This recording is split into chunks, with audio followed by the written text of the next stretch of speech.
Aishare sendere saipa anetindini Dere ella sei kunu eta iteya hasaba kue Ubotura kwa oya hoi pa miñande ogami Ya kuya kwe mimbora el kure kwebo yo ayuriente Ko anganwara iñanande pamdo ye kuave Sei ture ave yo putanande Auminte claven o emanomba y potu se ve Hoy me neangasei soñando a veila ne pole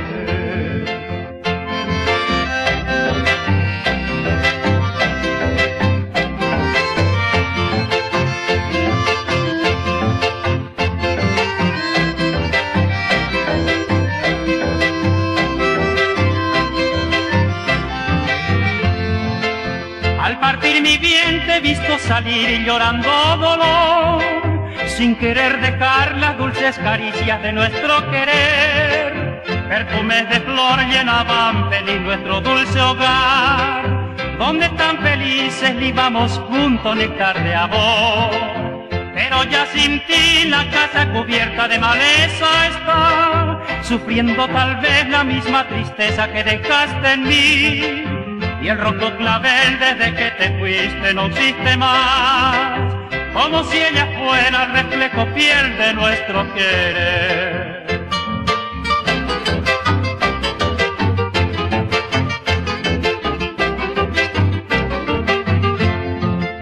Ende tui porea yo ai kwea ni oye o Karu o ventañe consolavo ahaba de tu Apembe we mi kindu tapete ayua ya he o Aisha ya uise morai kumi bene gunungu Ello mi yente na se camba ni ñaña Ose corazón mano botaba topu tumi Ande gotu fuera kutori paite be taipo tuyera Taipo tiñe iñana de pabaña de rogami Vuelve, vuelve pronto mi amor querido, ya no puedo más.